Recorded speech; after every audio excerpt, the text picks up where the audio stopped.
Hi, and welcome to another episode of Get Your Chat On with GYC Vegas, recorded and produced at the Video Podcast Studio. I'm your host, Gina Yager, founder and director of GYC Vegas, an award-winning PR and marketing agency.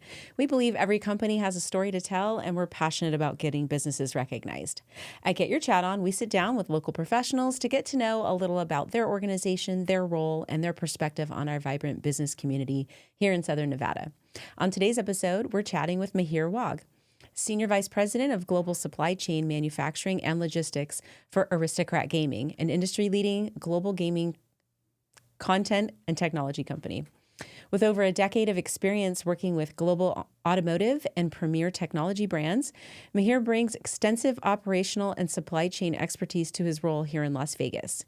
He holds a master's degree in industrial engineering and lean operations management from Wayne State University and a bachelor's in engineering and production from the University of Mumbai. Hi, Mihir. Thank you so much for joining us. Hi, thanks for having me, Gina. I'm so happy to have you on. Yeah. Well, tell us about Aristocrat Gaming and your role there at the company. Yeah, so Aristocrat Gaming, like you mentioned, we are a gaming company. We focus on land-based gaming as well as online gaming. And my role there is I'm the Senior Vice President of Manufacturing and Logistics. So what that means is like if there are any slot machines that have been built and they've been moved, it comes with my team. So we operate all over the world. My team's spread across geographically across all different sites in the world. And we want to make sure we always try to bring joy through the power of play to anybody who's playing our games. Wow. So when you say if it's been built and it's been moved, so what does that mean? You do a lot of traveling. You go to all of the locations that you have games in. Tell me a little bit more about that. Yeah. So we have 4 locations. Okay. One obviously here in Las Vegas, which is our one of our headquarters here in manufacturing. Actually in Henderson. Right. That we moved in a little over a year ago now. And one of our other sites is in Oklahoma. So tribal gaming is pretty important for us. Right. And in Oklahoma is one of the sites where we have our tribal gaming site for the tribe nations. And then in Europe, we are actually in Barcelona. Okay. So we are in Barcelona in Europe. That serves the European market. And then we all started in Sydney. So Sydney is our where the first initial integration center, as we call it. And those are the 4 sites. So keeps me busy, keeps me traveling between the sites. And it's something that we really, really enjoy doing. Mm-hmm. It's not too bad to have to travel to Barcelona and Sydney. No, right? No, could be. There are worse places that I could travel to, right? Absolutely. Exactly. Well, you spent over a decade in Michigan's automotive industry before joining the gaming world. So how did you realize that this was kind of where you felt like you should be? Yeah, it's a series of happy accidents, right? It wasn't this like one big aha moment that I want to be in gaming. So I spent a lot of my career in automotive and in Michigan. And I believe in the power of connection with people. And one of the folks that I was working with for many, many years, he had moved to Vegas. And one random Christmas, we're just having a chat and he's like, you know what? Have you heard about Aristocrat? Have you heard about gaming? I hadn't been to Vegas before. Like it was my never never been to Vegas, and had a young family. And he was like, you should really come and check out. Gaming's really getting more and more. It's really becoming more popular. The company's growing. It's a great place to work. And I wasn't really quite sold. I was like, I had a very young family, and I was like, really living in Vegas, where do I stay? Like on the Strip, or right? You know nothing about the community. Exactly, maybe right behind Caesar's Palace, right? So he finally convinced me. I was on a different work trip to LA, and he said, just stop by and just check out Vegas, and I did. And I visited like Summerlin and Henderson, and it was definitely eye-opening. For me, it was the sense of community that I didn't really understand Vegas had. Mm-hmm. And really, it was like I was like, you know what? This is nicer than what I had the perception of Vegas being. Because and then my brother lives in Seattle, so it was time. It was meant to be, and here we are 9 years later. To be a little bit closer to family, to right? family, and then you can always escape from the Michigan snow. Exactly. Yeah. I mean, you're wearing a nice puffer vest today, but I'm sure you appreciate not having to shovel this driveway. is probably only one of 2 layers. I would be in Michigan. I would be having one of 6 layers right now. Right. And how long have you been here now? Coming up Vegas? on 9 years. This will be 9 years. So this is now officially for us is one of the longest places I've lived in. Wow. And so formative for your family, formative years, right? You had a young family at the time. They've been here 9 years now. Yeah. So your kids are growing up here. They are. They're Las Vegans. Mm-hmm. They really are now. Yep, they are. So your journey to today, what were some of the key milestones that shaped your career from your engineering roots in Mumbai to leading global supply chain in, across continents in gaming? Yeah, I was an engineer by trade, right? So growing up, was an engineer. My parents were doctors, so I wanted to do anything other than being in the medical profession. Okay, so, right. I was an engineer, and I soon realized I was working in engineering. It was like I loved working more with people than with measurements and numbers. For me, it was the quintessential American dream, right? From Mumbai, like really, let's pack up and go to America. Let's see what America has. You come here with 2 suitcases, like a lot of people with the dream. and I did my master's, and I was in Michigan, and then from there I moved to Ohio. From Ohio to North Carolina. From North Carolina, I moved to Europe. Lived in Europe for a couple of years. So I found my wife, who herself had her own journey. She was in Argentina, and then she moved to Spain, and we met in Antwerp. Wow! So it's a very unique story, and then I convinced her somehow to move back to Detroit from Barcelona, if you can believe that. Right. It's my only sales job really I ever love had. You. Right. Yeah. She reminds me of that. That's why she didn't hesitate when we were like, let's move to Vegas. She was like, absolutely, let's go. Yes. Get me Palm out of trees Detroit. and close to the beach. Right. Close there. Right. So, so all of those jobs. How did you make that switch from engineering to automotive industry? Yeah, I was coming out of my first job when I was working in engineering. I had a really great mentor, and he was from the military, and he was a big University of Michigan fan. So he's the one who really got me go blue, and he was the one who was like, I think you really need to explore supply chain as a broader career and not just focus on engineering. And I did my master's in that, and then it was one of those things where like I really enjoyed the broader supply chain, solving problems, connecting people, and that's all our supply chain is about. You're really solving problems every day, right? We live in a world which is very, very uncertain. You wake up every day, there is geopolitical issues, there's things that you don't control. And being in supply chain, you're always trying to solve those problems and then really connect people. So whether you're here, you're in Barcelona, you're in Sydney, you're at the end of the day, you're trying to connect people and just move things forward. So for me, once I was starting to work with people, once I started to work with, I was like, this is my calling. This is working with people was my calling. My connections in Michigan helped me get to Vegas. It's really a small world. You connect with people, and you never know when you're going to meet the person that's going to take you to where you need to be. Right. The next opportunity. Absolutely. What would you say is, what part of managing, supply chains and logistics gets you motivated to start each day? You said you love connecting people. What was that motivating spark for you? I think the biggest thing was for me to see people grow. As a people leader, you're always responsible for really nurturing and growing people. Right. And I think that's the biggest thing when you solve problems, but when you actually have people we have people who started as interns and as graduates and are now running an entire site. And I think it's really the joy of seeing those people grow into, and really sometimes somebody did that for us. I mentioned to you about the mentor that I had, and he opened the right doors for me. He was there. I think that's the biggest thing that motivates us is to really see other people grow. Seeing that growth in other people. I love that. Community support. I know Aristocrat Gaming is really involved in the community, and you are as well. We both sit on the board together for the chamber. So tell us about your involvement with Goodie Two Shoes and any other community organizations. Yeah, so when I first came here, and Aristocrat Gaming Aristocrat's been great. There is Aristocrat Cares, which is very, very closely involved with many causes in the community.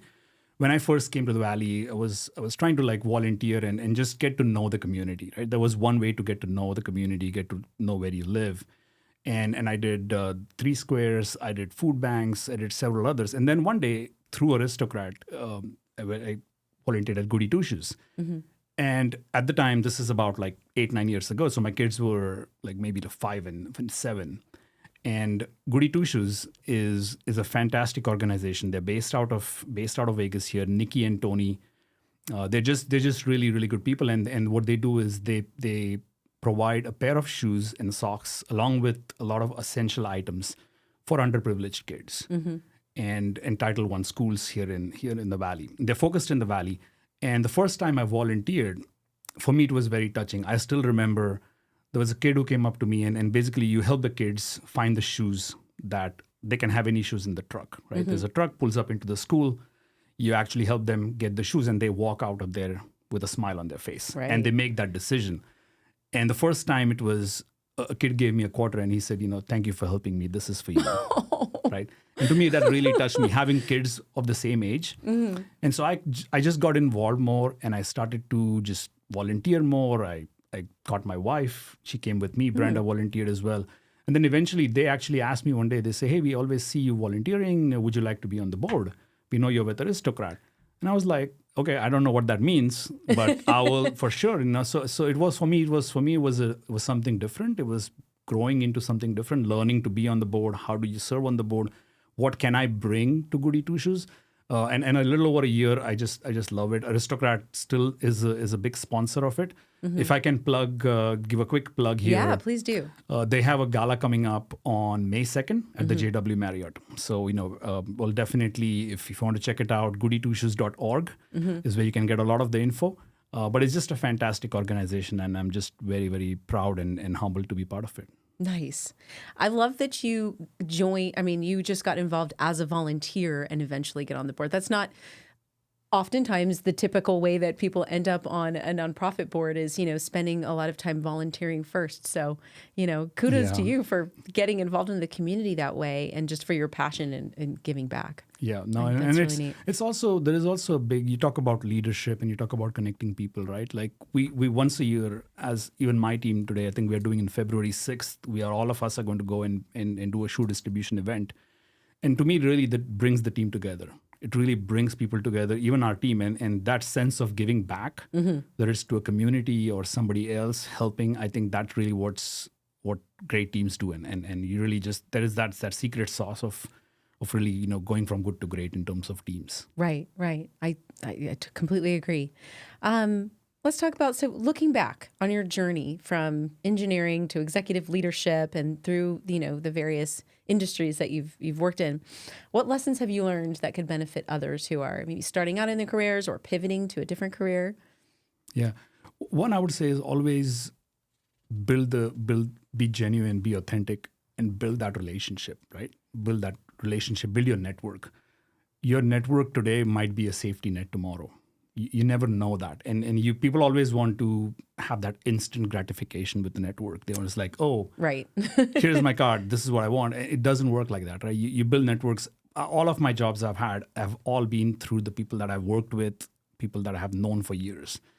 And I think that's one of the key things.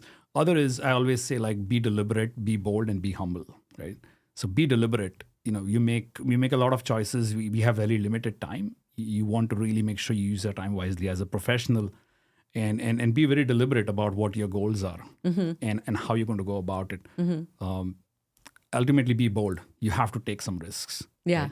Right? My wife took a risk coming from Barcelona to Detroit with me. I took a risk in terms of just moving from India to Michigan and then so on and so forth. So you have to take a risk. Sometimes it's that gut feeling that it will be all right. And then at the end of the day, you're just blessed to have what you have, right? So I always believe is like, be deliberate, be bold, and be humble. Great advice. Really great advice. So we're going to jump to our fun networking in Vegas, which I know that you will have some great answers for, considering I know you love to network and connect people. So this is Mad Lib style. You just fill in the blank with whatever comes to mind first, okay? All right. When doing business in Las Vegas, it's essential to have a solid strategy for being authentic. Being authentic. The key to networking in Las Vegas is to always remember to follow up and follow through. Yes. In Las Vegas, it's not just about business. It's also about golf. I like that. Not everybody says golf. Usually it's community, but community and golf go hand in hand, right? One thing every new transplant, you were a transplant at one time, should know about before doing business in Las Vegas is to never underestimate the power of the chamber.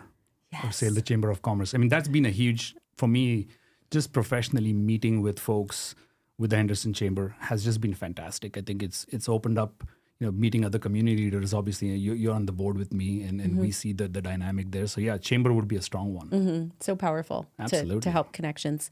When it comes to connecting with a business contact over coffee, lunch, or drinks, you can't go wrong meeting up at. Oh, the local in the district, the wine bar. Nice. Yeah. Yes, that place is fun. The best way to unwind after a long day of meetings is to indulge in some what to recharge? Maybe a glass of wine at the local. If not, if it's early and we have long days in summer, around at Revere or somewhere in Henderson, plenty of golf courses to pick around of golf. Especially you got like nice long days when you get into summer. Yeah. When the weather's nice, right? All right. Personal lightning round of questions. So, and these are just fun because we're not only about what we do for a living, right? We have dreams and we have, fantasies and visions. Hopes and dreams. Yes, hopes and dreams. If you could teleport anywhere in the world right now, where would you go and why? Maybe first place would be the Maldives. Maldives in the Indian Ocean. I want to check that off my box. Yes. And when we got married, that was our honeymoon spot. So lovely. Just like I haven't seen water like that. It's just crystal clear water. You can like pretty much snorkel with the fishes. That would be one. If I could like maybe not just teleport, but I could twist reality though, then very close to Maldives, I would be sitting at the Super Bowl watching the Lions win the Super Bowl. They're out of the playoffs this year, but you asked me if I could distort reality, then that might be a second close. Might be that. Okay. What did you want to be when you grew up? Oh, everybody in India wants to be a cricketer.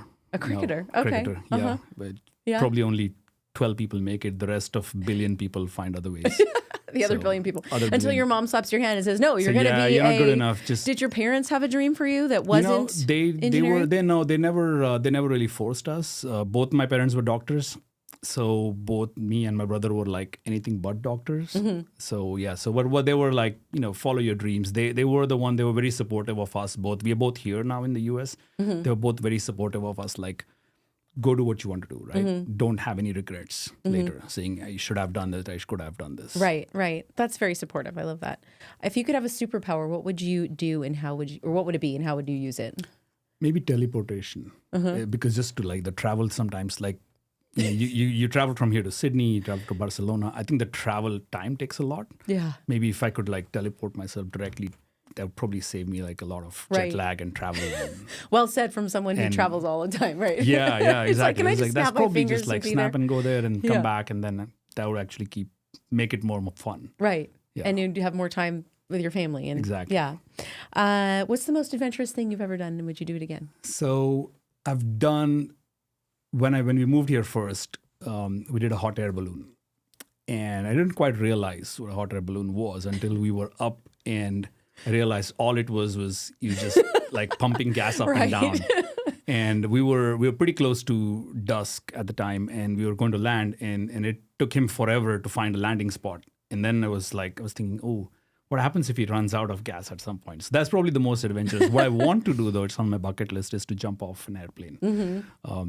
Working towards that. You can do it right over at Boulder City. Right. Yeah, that's on my list. I did it one time, and I checked that off my list, I said, I'm done with that. Yeah. Did you? Oh, right. I mean, it was a blast, but it's not necessarily something I want to, do it get again? Trained on, or it's one of those like one and do done. The tandem I'm good. Jump? You have to if you're not certified to jump. Right. Yeah, which is good because you're like, okay, but so scary at the same time because you're like, this guy's his training is like. That's my life. Like, exactly. Trusting this guy and his training, and that the chute will pull. Yep. That's trust. Exactly. Yeah, that is trust. If you could swap lives with a fictional character or anyone really, past or present, for a week, who would it be and what would you do? I'm an Avengers Marvel Universe. Yes, yeah.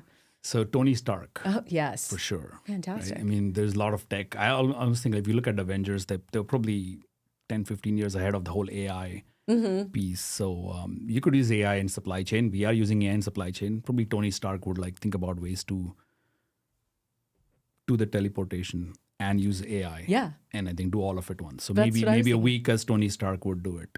That would be fun. Even though I look like his I guess his stepdad in the first movie, like with the beard and the Yeah. I think I look like him, but I would love to be Tony Stark. Yeah, why not? That would be a fun. Yes, I love that. Thank you so much for talking with me today. Yeah. It's been a really great conversation. Thanks I've really for having enjoyed me. it. Really appreciate it. Thank you. How can people follow you or follow Aristocrat Gaming or, learn more about all of that? Yeah, so aristocratgaming.com, and I'm on LinkedIn. So LinkedIn is the best way to connect. And then I'll also say, goodie2shoes.org. Yes. If you can go check that out and, sign up, volunteer, plenty of opportunities, participate. Yeah. And hopefully see some of you guys at the gala. At the gala. Yeah, I'm sure May 2nd, sponsorships JW are available. Marriott. Silent auction. Yeah, please send me something. Absolutely. I will share it with my network too. Well, it's been a pleasure to have you on again. And that's a wrap for today's episode. So be sure to follow us at GYC Vegas on Instagram, Facebook, X, and LinkedIn, and subscribe to our channel wherever you stream podcasts. And if you want to learn more about how your business can enhance its marketing efforts through the power of PR, visit our website at gycvegas.com. Thanks for listening to Get Your Chat On, and we'll see you next time.